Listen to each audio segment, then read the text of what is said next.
बहुत कम होती हैं ऐसी जगह जहां ड्रीम और रियलिटी के बीच का फ़र्क कर पाना काफ़ी मुश्किल हो जाता है।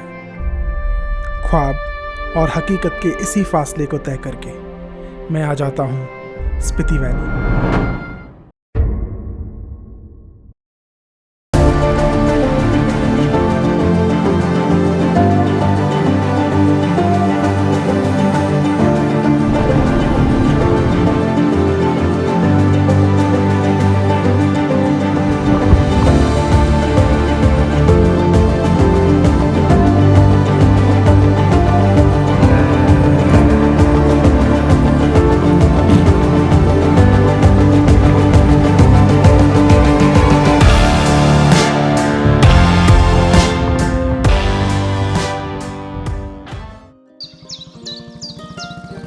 स्पीति आने का ये सफ़र काफ़ी लंबा था, पर मेरी भी ये ज़िद थी कि मुझे इसे अपनी बाइक पे ही करना था। तो जयपुर से 2 दिन की एग्जॉस्टिंग बाइक राइड के बाद मैं पहुंचता हूं किन्नौर।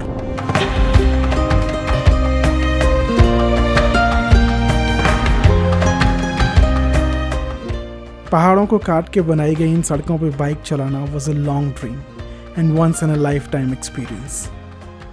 मेरा पहला स्टॉप था किन्नौर कैलाश के पहाड़ों के बीचों बीच बसा एक बेहद खूबसूरत गांव कल्पा।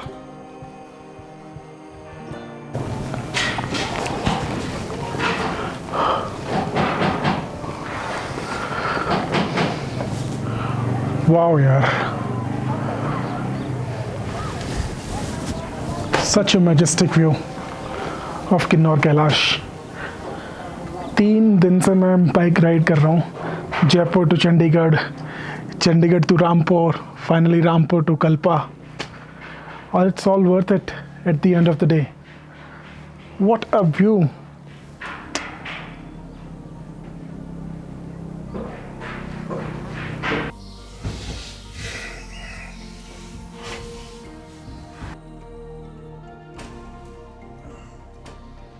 अब मैंने कल्पा के सनराइज़ के बारे में काफ़ी सुन रखा था और उसका रीज़न मुझे तब समझ में आया जब मैंने इसे अपनी आँखों से देखा।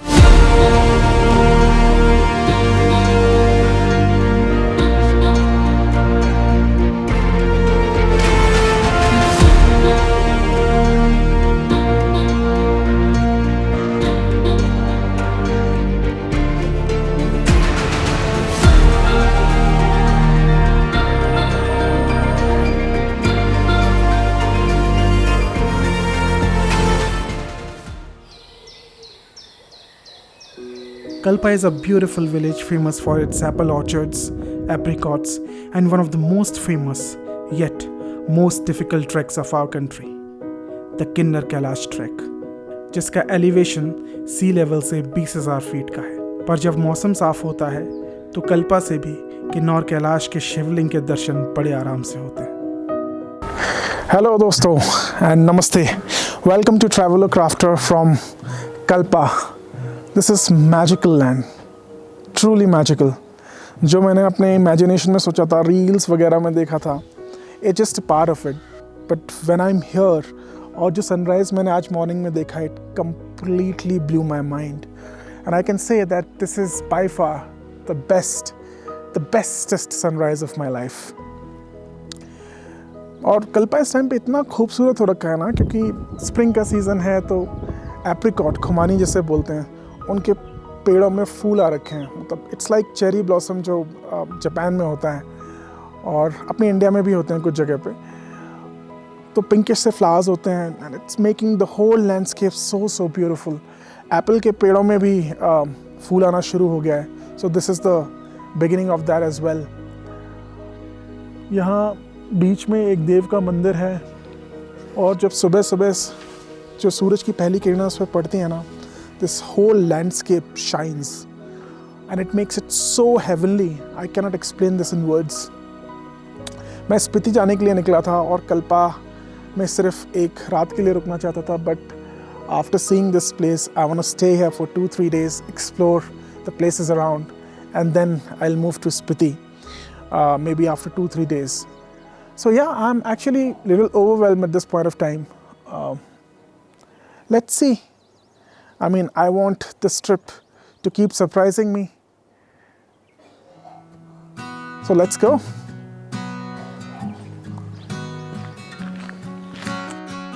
कल्पा में बिताए ये 2 दिन मेरी जिंदगी के कुछ बेहतरीन दिनों में से थे।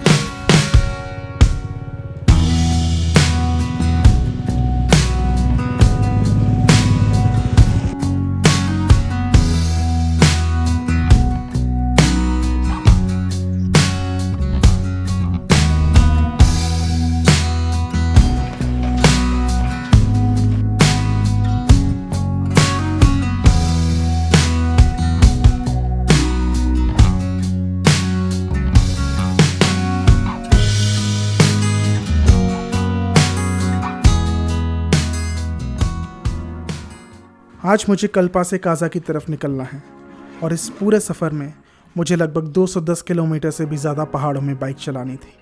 काजा में टेम्परेचर और एलिवेशन दोनों ही एक्सट्रीम होने वाले थे।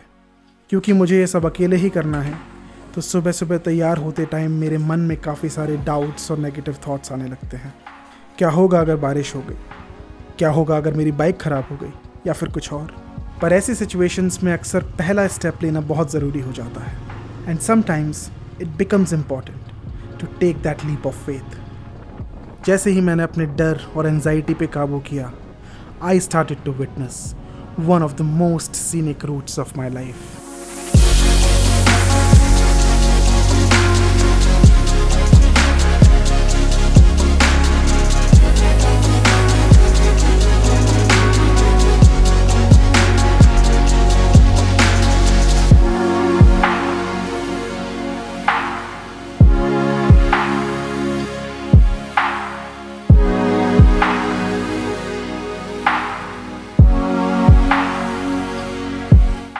और ये सब सोचते सोचते मैं एंटर करता हूँ स्पीति वैली में। कि ये समधू के बाद जो रोड शुरू हुई है ना, ये मतलब बहुत ही ज़्यादा रॉ किस्म की रोड है। मतलब एक साइड पे कोई वो रेलिंग वगैरह भी नहीं है।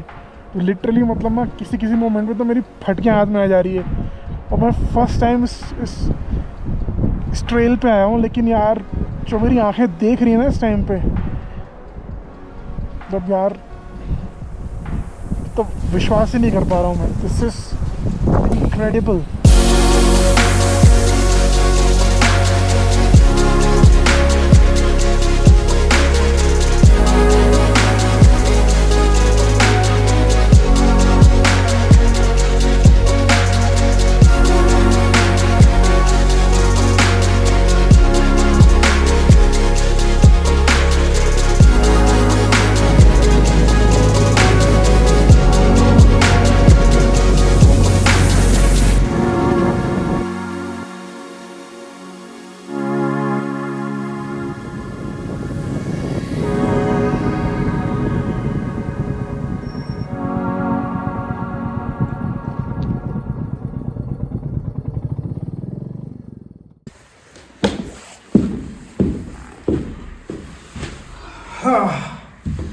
सो फाइनली हम काजा पहुंच गए हैं।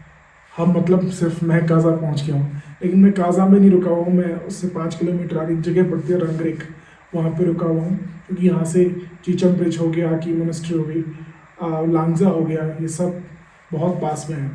हालांकि 5 किलोमीटर से ज़्यादा डिफरेंस नहीं आता, पर I still feel that it's better. अभी के टाइम पे ऑप्शन है। तो आज रेस्ट करते हैं। सुबह 8 बजे का निकला हुआ हूँ मैं कल्पा से, और अभी 5 बजे लगभग पहुँचा हूँ। क्योंकि कम से कम 40 किलोमीटर का एक पैच ऐसा है बीच बीच में जो ख़राब है, और you can not maintain speed. और अच्छा है कि पहाड़ों पे आप थोड़ा केयरफुली चलाएं। लेकिन क्या सीनरी थी यार रास्ते में, मैं आपको कैसे बयां करूँ शब्दों में। तो फिर आज रेस्ट करते हैं और कल we will explore the places around.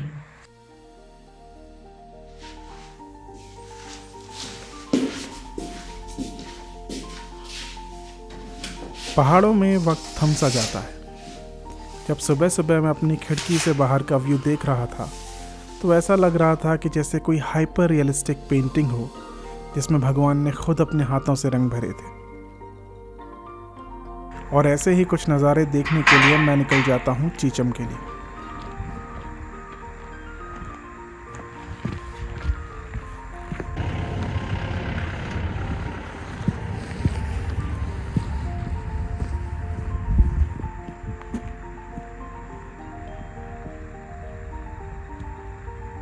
Now Chicham is situated at an elevation of almost 14,000 feet, and the route is going to be challenging.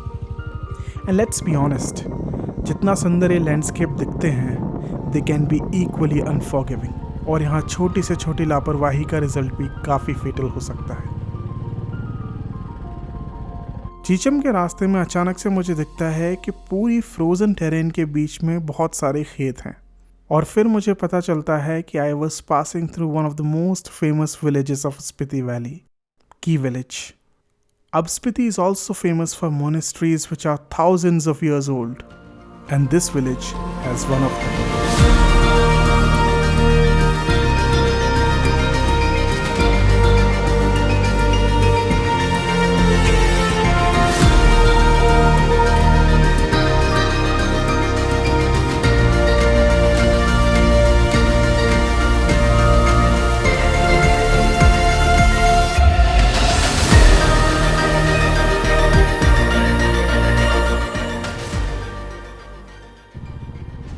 की मोनेस्ट्री देखने के बाद मैं आगे चीचम की तरफ बढ़ता हूँ, जिसका पूरा रास्ता अब कच्चा था।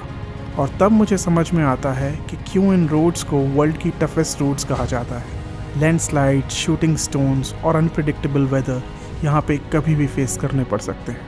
फिर अचानक से मुझे हिट होता है कि इतने एलिवेशन वाली रोड्स पे मैं एक्चुअली में अपनी बाइक चला रहा हूँ। बड़ी ही हम्बलिंग करने वाली और फुलफिलिंग सी फीलिंग थी वो। और फिर थोड़ी देर के बाद I reached Asia's highest bridge, the Chicham bridge, जो जोड़ता है स्पीति वैली के 2 रिमोट विलेजेस को, चीचम एंड किबर। जयपुर से निकला था मैं अपनी बाइक लेके और एक बैग लेके स्पीति आने के लिए, और अभी मैं चीचम ब्रिज पे खड़ा हुआ हूँ। मेरे पीछे you can see in the background the Chicham bridge. जब मैं कल्पा से निकला था तो BRO का एक साइन था, उस पर लिखा हुआ था कि if you can dream it then you can do it. Sometimes these sayings come around as very casual, but when you are in a particular moment like this, it all makes sense.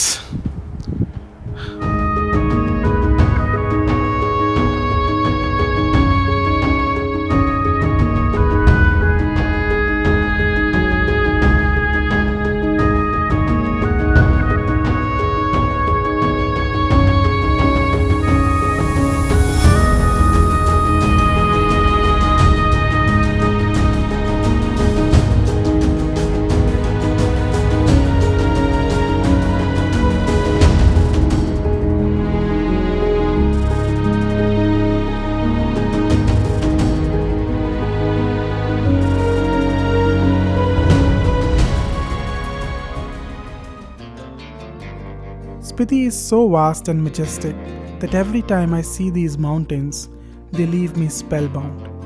और इन्हीं पहाड़ों में 2 ऐसे गांव हैं जो कि दुनिया की हाईएस्ट एल्टीट्यूड पे लोकेटेड हैं and are accessible by road. तो मैं जा रहा हूँ लांगजा और कॉमिक।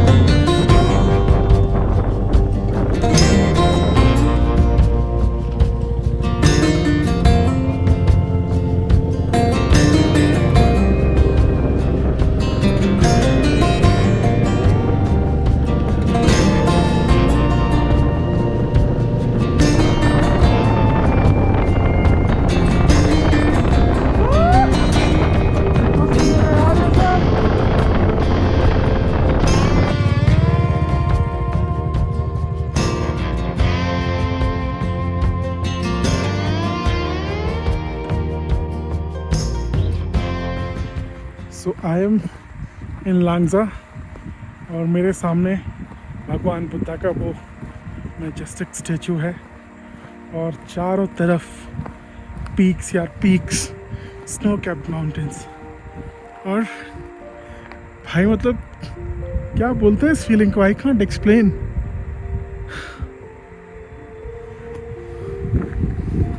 और वो जो देख रहे हैं ना, वो the Blue Moon Peak, which in common tongue is also known as Chao Chao Kang Nilda, जिसका मतलब होता है चौचो मतलब रानी, और खां मतलब पीक, और नीलता जो है सूरज चांद की तरह सुंदर है। लांगजा काजा से 16 किलोमीटर दूर है और लगभग 3,500 फीट का एलिवेशन डिफरेंस है। और यहाँ का भगवान बुद्धा का ये स्टैचू देख के एक अलग ही तरह की शांति मिलती है।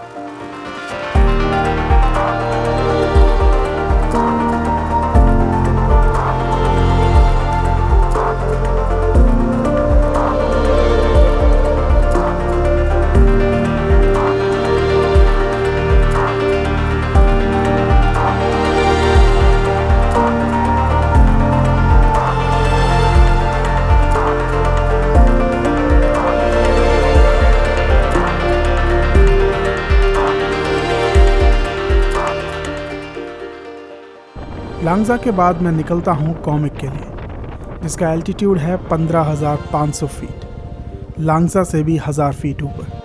ये रास्ते कई महीनों तक हार्श विंटर में कट ऑफ हो जाते हैं और इससे खूबसूरत लैंडस्केप शायद मैंने आज तक नहीं देखा था।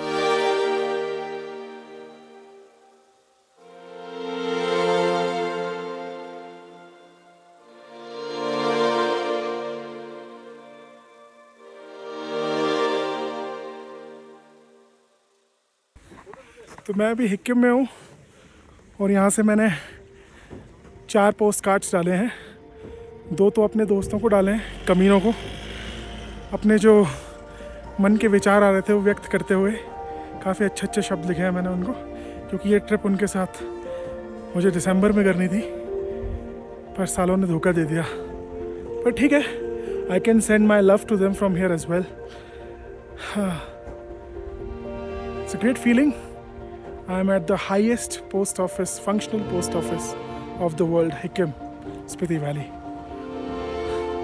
हिकिम के बाद मैं पहुंचता हूं the world's highest motorable village, comic.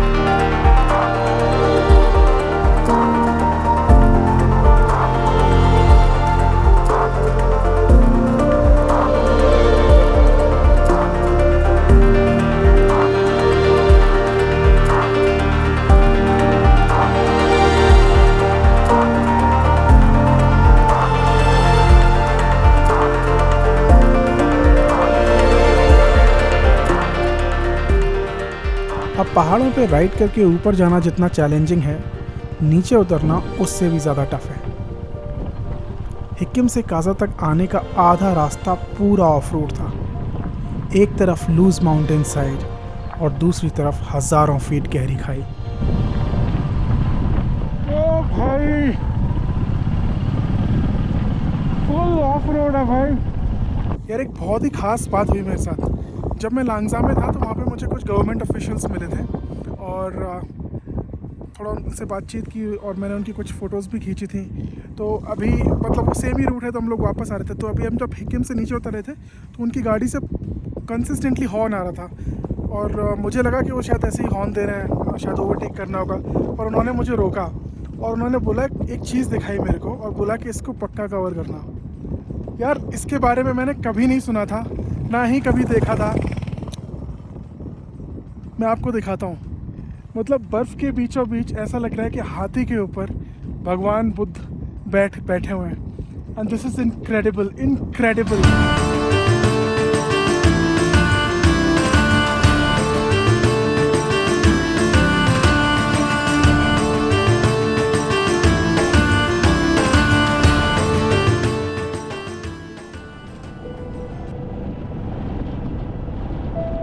हर सफ़र में कई सारे हाई और लो मोमेंट्स आते हैं, लेकिन किसी भी ट्रिप का लास्ट दिन थोड़ा इमोशनल कर देने वाला होता ही है।